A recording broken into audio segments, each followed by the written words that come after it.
కోవా బండ్కి వచ్చినంత రెస్పాన్స్ ఆ చిన్నపిల్ల పునర్విక విషయంలో ఎందుకు రావట్లేదు?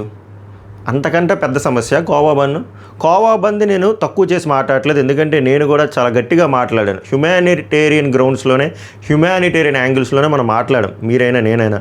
ఈ ప్రశ్న జనాలకు కాదు, జనాలు ఈ రెండు విషయాల్లో కూడా సూపర్, వాళ్ళ హీరోలు, నో డౌట్. ఎందుకంటే కోస్తో హ్యుమానిటేరియన్ యాంగిల్స్లో మనం ఎవరైనా ఆలోచిస్తున్నారంటే మనమే, ప్రజలే.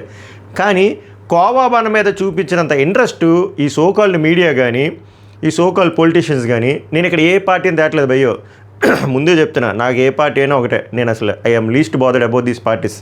ఓకే, హ్యుమానిటేరియన్ గ్రౌండ్స్లోనే మాట్లాడదాం, నీట్గా ఎక్స్ప్లెయిన్ చేస్తా, సో దట్ మీకు కూడా అర్థమవుతుంది అసలు ఇష్యూ ఏంటి. పునర్విక విషయం తెలియని వాళ్ళకి కూడా అది మళ్ళీ ఇంకొకసారి డీటెయిల్గా ఎక్స్ప్లెయిన్ చేస్తా. ఆల్రెడీ ఒక వీడియో చేశా, బట్ ఈ video this high time to speak about this. ఎందుకంటే చేయి జారిపోతుంది ఈ పొలిటికల్ గేమ్, ఈ మీడియా గేమ్లో అన్నీ పడిపోయి ఆ పిల్ల బలిపశువు అవుతుందా లేకపోతే ఏమో. నాకు కొన్ని అప్రహెన్షన్స్ ఉన్నాయి, నేను క్లియర్గా మాట్లాడతాను. నేను తిట్టేవాళ్ళు కూడా ఉంటారు వీడియో చూసిన వాళ్ళు.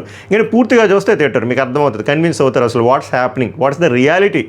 చిన్నపిల్లలకి ఓటు హక్కు లేకపోవడమేనా వాళ్ళ తప్పు?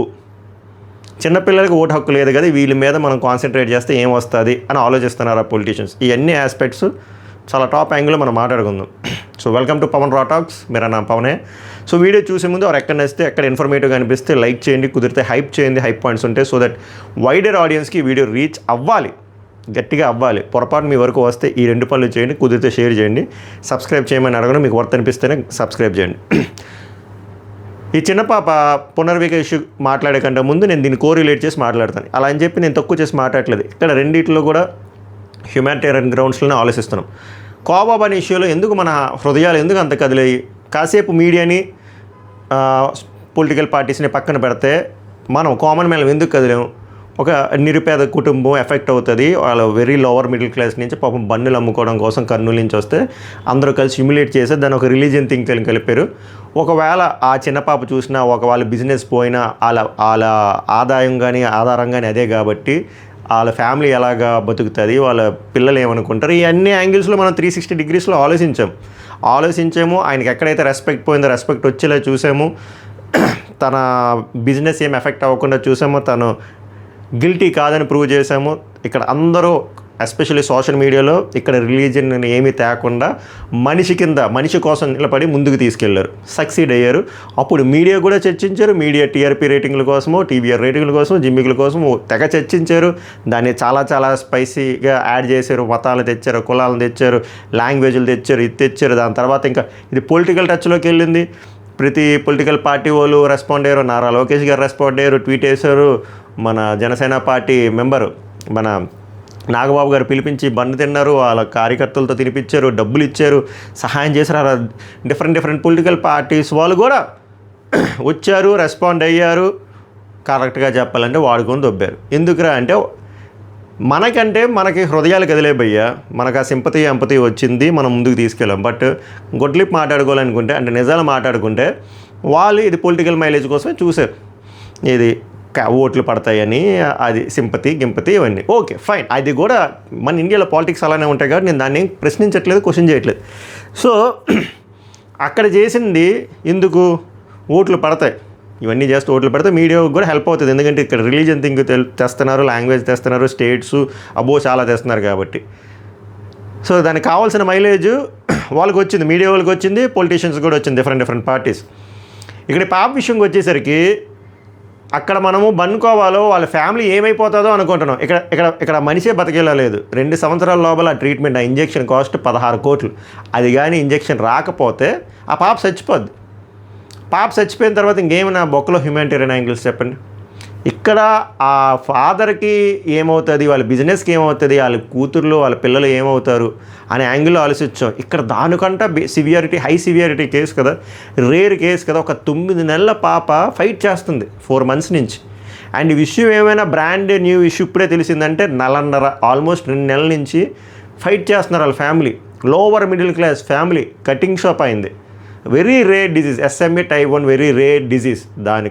అది మీరు ఎక్కడైనా గూగుల్ సెర్చ్ చేయండి, ఎవరినైనా అడగండి, మీకు తెలిసిన డాక్టర్లను అడగండి, మన ఇండియాలో లేదు అది ఇంపోర్ట్ చేసుకోలేదు. దాని విలువ 16 కోట్లు. అది ఎందుకు లేదు అవన్నీ తర్వాత మాట్లాడుకుందాం. 16 కోట్లు. ఇక్కడ కూడా ఈ ఇష్యూలో కూడా సోషల్ మీడియాని అప్రిషియేట్ చేయాలి, సోషల్ మీడియా ద్వారా కామన్ పీపుల్ మద్దతు చూపుతున్నారు. పాపం ఎంత ఇవ్వగలరో అంత ఇస్తున్నారు. రూపాయి అయితే రూపాయి, 10 రూపాయలు అయితే 10 రూపాయలు, కొంతమంది ₹1,00,000 ఇస్తున్నారు, కొంతమంది 20,000 ఇస్తున్నారు. కానీ ఎండ్ ఆఫ్ ద డే ఈ ఫైట్ సరిపోతుందా అంటే సరిపోదు. ఎందుకంటే అక్కడ చిన్న కాస్ట్ కాదు, 16 కోట్లు ఓవరాల్గా ఇప్పటి వరకు నెల నుంచి ఫైట్ చేస్తే చాలా ఇన్ఫ్లుయెన్సర్లు ఫైట్ చేస్తున్నారు, కామన్ మ్యాన్ ఫైట్ చేస్తున్నారు, అందరూ ఫైట్ చేస్తున్నారు. కొంతమంది రిక్షా యాత్ర చేస్తున్నారు, సైకిల్ యాత్ర చేస్తున్నారు. డిఫరెంట్ స్కానర్స్లో తెచ్చి మళ్ళీ వాళ్ళకి యాడ్ చేసి ఇంపాక్ట్ గురువులో రిజిస్టర్ చేసి రకరకాల ట్రై చేసిన 2 కోట్లు అవ్వలే. 16 కోట్లు రావాలంటే ఇంకెన్ని సంవత్సరాలు కష్టపడాలి. ఆ ఇంజెక్షను త్వరగా వేయకపోతే 2 years లోపల వేయకపోతే పాప బతకదు. సో నేనేమంటానంటే, ఏంది నీకు అంత హేళనగా మాట్లాడుతున్నావు, వాళ్ళకి డబ్బులు కావాలంటే గవర్నమెంటే తీసుకోవాలి. ఇదంతా గవర్నమెంట్ అండ్ మీడియా రెస్పాన్సిబిలిటీ తీసుకోవాలి. మీడియా అలాంటి రెస్పాన్సిబిలిటీ తీసుకోవాలంటే ఇది ఒక ప్రైమ్ టైం న్యూస్ లాగా కోవాబానికి మీరు ఎంతైతే డిబేట్లు, బొక్కలో డిబేట్లు ఇవన్నీ పెట్టారో దీనికి పెట్టండి వర్త్. అప్పుడు పిల్లల గురించి ఎవరైనా బాగా ఆస్తి ఉన్నవాళ్ళు, డబ్బులు ఉన్నవాళ్ళు ధనసాయం చేస్తారు. మీరు అది తీసుకెళ్తున్నారా అంటే మెయిన్ లైన్ శాటిలైట్ ఛానల్స్, పెద్ద మీడియా ఛానల్స్ అంటే చేయట్లేదు. ఎందుకు చేయట్లేదు? దీనికి మైలేజ్ రాదు. ఎందుకంటే చిన్న పాప కదా, చిన్న పాప ద్వారా ఓట్లు ఏం రాలుతాయి? ఏమి రావు. అదే కులాన్నో మతాన్నో మనం అంటగట్టి మనం మాట్లాడితే ఓట్లు వస్తాయి. అందుకు అవి చేస్తాం, ఇవి చెయ్యం. And coming back to politicians, ఇది ఈ పార్టీకి ఆ పార్టీకి వర్కౌట్ అవుతుందని కాకుండా ఒక హ్యుమానిటేరియన్ గ్రౌండ్స్లో కానీ మీరు ఎవరైనా ముందుకు వచ్చేస్తే ఇప్పుడు అయిపోతుంది.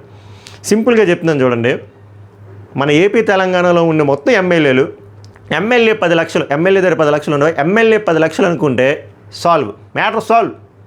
10 కూడా కాదు, 7-8 లక్షలు అనుకుని మ్యాటర్ సాల్వ్. 6 పెద్ద పొలిటీషియన్లు తలుచుకుంటే మ్యాటర్ సాల్వ్.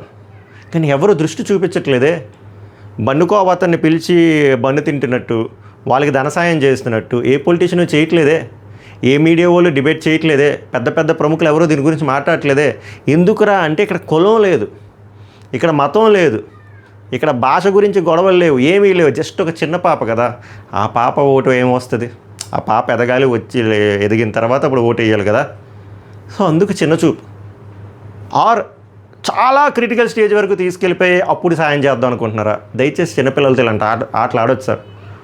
సో నా సైడ్ నుంచి నా రిక్వెస్ట్ అనుకుంటారు, ఏమనుకుంటారు ఏంటంటే, ఇది పొలిటీషియన్స్ దగ్గరికి వెళ్ళట్లేదంటే వెళ్తుంది, కానీ వాళ్ళు పొలిటికల్గా తీసుకెళ్ళిపోతున్నారు. దయచేసి దీన్ని పొలిటికల్గా చూడకుండా ఒక మనిషిలో ఆలోచించి హ్యుమానిటేరియన్ గ్రౌండ్స్లో మీరు బన్కోవ విషయంలో ఎలా అయితే ఆలోచించారో ఈ పాప విషయంలో కూడా అలానే ఆలోచించండి. నేను ఏ పొలిటికల్ పార్టీ హెడ్ల గురించి మాట్లాడను.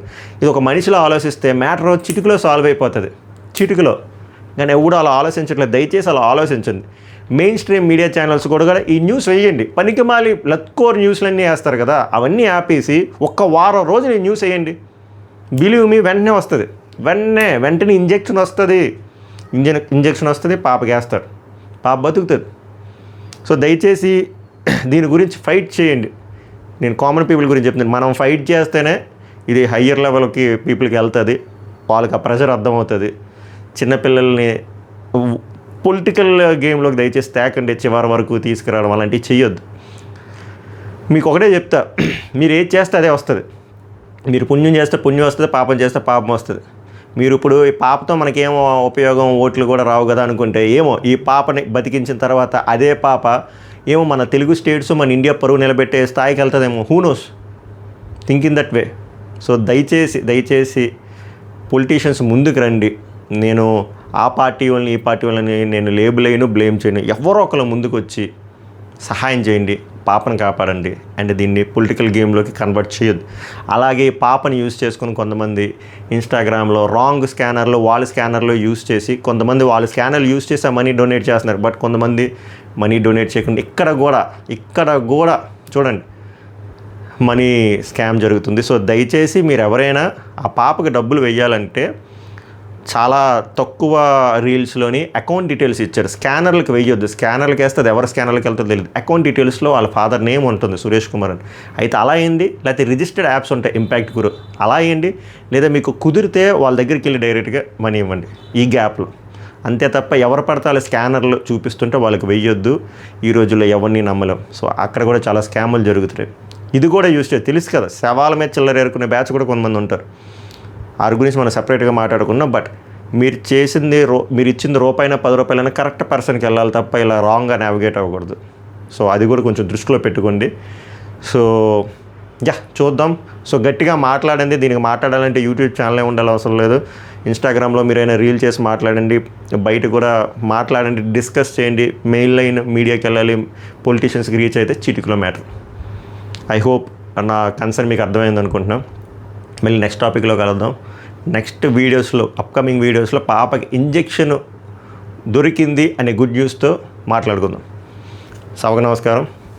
ధన్యవాదాలు.